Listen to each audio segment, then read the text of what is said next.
नमस्कार साथियों, आज हम कांग्रेस नेता जाहिद परवेज खान से वार्तालाप करेंगे। नमस्कार जी, आप अपने बारे में कुछ बताइए। मेरा नाम जाहिद परवेज खान है।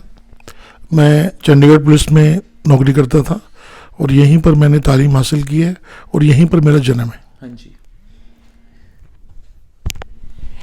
आप पुलिस की नौकरी में ऐशो आराम की जिंदगी जी रहे थे, फिर आपने वो ऐशो आराम की जिंदगी छोड़ के राजनीति में ही आने का फैसला क्यों किया? नहीं, ऐसा नहीं है कि पुलिस की नौकरी ऐशो आराम की है। वो बड़ी सख्त नौकरी है। सबसे सख्त अगर कोई नौकरी है तो पुलिस की है। ये आपका जो शब्द है ना ऐशो आराम वाला, ये शूट नहीं करता। तो राजनीति में मैंने आके ये महसूस किया कि वो तो सख्त थी, पर राजनीति भी काफी सख्त कर है। आपने कांग्रेस पार्टी ही क्यों चूज की? कांग्रेस पार्टी बहुत ही पुरानी और मुल्क के लिए काम करने वाली पार्टी है। कम से कम आज से 137 साल पहले पार्टी है, जिसने हमारे मुल्क को आज़ाद कराया, जिसने अंग्रेज़ों से लोहा लिया, जिसने बहुत कुर्बानियाँ देकर ये हमें आज़ादी पर आज लाकर खड़ा किया है। तो मैं समझता हूँ कि हिंदुस्तान के अंदर अगर कोई देश के लिए काम करने वाली पार्टी है वो कांग्रेस पार्टी है। इसलिए मैंने मुनासिब समझा कि मैं जो भी कार्य करूँगा, जो भी काम करूँगा, जो मेरे पास थोड़ा बहुत जीवन है वो कांग्रेस को दूंगा ताकि मेरे देश का फायदा उसके। ठीक है, आप पवन कुमार बंसल जी के 15 साल के कार्यकाल और किरण खेर जी के 7.5 साल के कार्यकाल में क्या अंतर देखते हैं? जमीन आसमान का फर्क है। पवन कुमार बांसल जी का जीवन ही राजनीति है। उन्होंने अपने 40 साल से भी ज़्यादा राजनीति को दिए हैं और वो एक फेमस लीडर हैं। सिर्फ एमपी बन जाने से ही किसी का किसी एमपी से मुकाबला नहीं हो सकता। एमपी तो कोई भी बन सकता है। एमपी तो कोई फिल्म स्टार भी बन सकता है। एमपी तो किसी को कभी भी बनाया जा सकता है, नॉमिनेट भी किया जा सकता है राज्यसभा का मेंबर। लेकिन जो आदमी अपनी काबिलियत से इस मुकाम पर पहुंचता है, हिंदुस्तान का बेहतरीन से बेहतरीन पद रहते हैं, और आज के टाइम में भी वो हिंदुस्तान की सबसे बड़ी पार्टी कांग्रेस के कोषाध्यक्ष हैं, जहां पहुंचने के लिए इतना आसान नहीं है। तो मैं समझता हूं कि उनका किरण खेर से कोई भी मुकाबला किसी तरीके से मुनासिब नहीं है। जैसा आप जानते हैं, देश में एक नफरत की राजनीति पनप रही है, उसके बारे में आप क्या विचार रखेंगे? हाँ, ये बहुत अच्छा सवाल है आपका। मैं इतना ही जानता हूं कि ये मुल्क हमारा एक गुलदस्ता है जिसमें भांति भांति के फूल हैं, भांति भांति की भाषाएं हैं, बहुत सी जातियों से जुड़ा हुआ है। और हमने जब इसको जोड़ा था, इसको संगठित किया था, तो कम से कम 600 हमारे ये सूबे थे जिनको जोड़कर हमने बनाया था। यहाँ पर अगर हम इस किस्म के सवाल करेंगे, कोई जाति में बांटने की कोशिश करेंगे, धर्म में बांटने की कोशिश करेंगे, हिंदू मुसलमान की बात करेंगे ख़ास तौर पर, तो मेरे हिसाब से हम चल नहीं पाएंगे।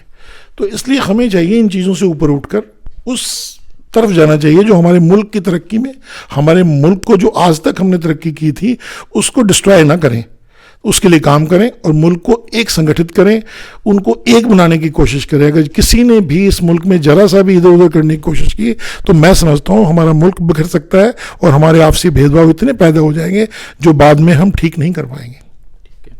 नफरत की राजनीति को खत्म करने के लिए राहुल गांधी जी ने भारत जोड़ो यात्रा शुरू की है, तो आप उसके बारे में क्या विचार रखते हैं? सर, बहुत ही बेहतरीन सोच है राहुल जी की। और जब ये यात्रा शुरू हुई थी तो इसमें जब उन्होंने डिमांड की थी तो मैंने भी इसमें अप्लाई किया था। किसी कारण से मेरा नाम नहीं आया, तो चलो खैर, मेरी अब भी इच्छा है कि जब भी मुझे मौका मिलेगा इस यात्रा में जाऊंगा, क्योंकि इस यात्रा ने सोशल मीडिया पर ही पता लगता है, ख़ास तौर पर मीडिया ने तो छोड़ दिया इसको, पर यह नज़र आ रहा है कि उनकी मोहब्बत, उनका प्यार करने का तरीका, लोगों को मिलने का अंदाज इस देश को संगठित, अखंडित होने से बचाएगा। क्या आप चुनाव लड़ेंगे? नहीं, मेरा कोई ऐसा चुनाव लड़ने का इरादा नहीं है।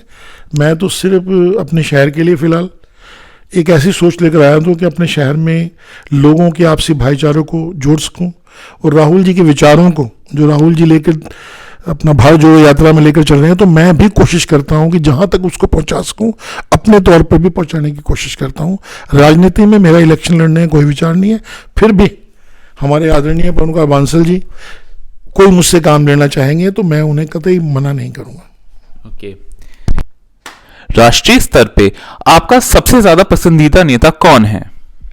सवाल बड़ा मुश्किल है, क्योंकि हमारी जो कांग्रेस पार्टी है उसमें बहुत से ऐसे नेता हैं जिन्हें मैं पसंद करता हूँ। लेकिन हम आज के दौर की बात करें, जो आज मौजूदा हालात हैं हमारे, उसमें हमारा आज के टाइम में हिंदुस्तान का ही सबसे पसंदीदा नेता है वो राहुल गांधी है। और मैं ये समझता हूँ कि जिस तरीके से वो भारत जोड़ो यात्रा में काम कर रहा है, लोगों से मोहब्बत करता है, लोगों के नज़दीक जाने की कोशिश कर रहा है, इससे हिंदुस्तान की राजनीति में एक अलग उछाल आएगा जो हिंदुस्तान को तरक्की की तरफ अग्रसर करेगा। आपके हिसाब से एक अच्छा नेता किसे होना चाहिए और कौन हो सकता है? अच्छा नेता तो वही हो सकता है जो भारत के लिए काम करे, भारत की आवाम के लिए काम करे, भारत को हर हाल में अखंड भारत बनाने के लिए काम करे, ताकि किसी भी तरीके से हमारा भारत किसी भी बात को लेकर आपस में बट ना पाए। तो जो आदमी आपके हिसाब से अच्छा नेता किसे होना चाहिए और अच्छा नेता कौन हो सकता है? अच्छा नेता वही हो सकता है जो भारत के आवाम के लिए काम करे, भारत को किसी भी तरीके से उसमें छोटा बड़ा महसूस ना करे। जो हमारे नीचे सतर के लोग हैं, जो नीचे काम रहने वाले लोग हैं, जिनकी प्रॉब्लम्स बहुत ज़्यादा है, उनकी तरफ ज़्यादा गौर दे, ना कि कहीं अमीरों की तरफ काम करे, सिर्फ अमीरों के लिए विशेष काम करे और नीचे के तबके को छोड़ दे। जो आदमी नीचे से सबको साथ लेकर चलेगा वही भारत का अच्छा नेता हो सकता है। मल्लिकार्जुन खड़गे जी इस बार कांग्रेस के अब नए अध्यक्ष निर्वाचित हुए हैं, उस पर आपको क्या लगता है, कांग्रेस को कोई असर होगा? बिल्कुल होगा सर, क्योंकि मल्लिका खड़गे साहब जो हैं वो नीचे से ज़मीन से उठे हुए नेता हैं, 11 बार इलेक्शन जीतते हैं, ब्लॉक प्रेसिडेंट से उन्होंने अपना काम शुरू किया है। तो इसलिए ऐसा नेता जो बिल्कुल हिंदुस्तान की बात को समझता हो, जरा सी बात उसके दिमाग में हो, तो कैसे नहीं होगा कि कांग्रेस को फायदा होगा, हिंदुस्तान को फायदा होगा। कांग्रेस की पूरी राजनीति में एक उथल पुथल हो गई है और ऑपोजिशन को इस बात का पता लग गया कि हम चुनकर किसी भी आदमी को बेहतर से बेहतर नेता हिंदुस्तान को दे सकते हैं। इसलिए मैं खड़गे साहब के साथ सहमत हूँ, जिन्होंने खड़गे साहब जी ने जो बहुत मेहनत के साथ, बड़ी ईमानदारी के साथ हिंदुस्तान में एक छोटे सतर से जाकर इतने बड़े रैंक पर पहुंचे हैं, इतने बड़े ओहदे पर पहुंचे हैं, जहां पर कांग्रेस के बड़े बड़े दिग्गज नेता पहुंचे थे और इलेक्शन के जरिए पहुंचे हैं। तो इससे खुशी की बात कोई नहीं हो सकती हिंदुस्तान के लोगों के लिए, और ओपोजिशन के लिए एक बहुत बड़ा ये जवाब है, क्योंकि वो तो रात रात में प्रधान बना देते हैं, जिसको चाहे उसको बना देते हैं। तो हमने साबित कर दिया कि हिंदुस्तान की जो कांग्रेस पार्टी है वो लोकतंत्र में यकीन रखती है, और लोकतंत्र में प्रधान बनाने का सबसे बेहतर तरीका यही है कि लोगों में जाया जाए और वोट के आधार पर प्रधान बनाया जाए। और अगर बीजेपी ये समझती है कि मैं भी लोकतंत्र के जरिए प्रधान, तो वो भी इलेक्शन के जरिए अपने प्रधान को बनाए, ताकि हमें यकीन हो सके कि बीजेपी भी कांग्रेस के हिसाब से अपना प्रधान चुन सकती है। चलिए, अपना कीमती समय देने के लिए आपका धन्यवाद।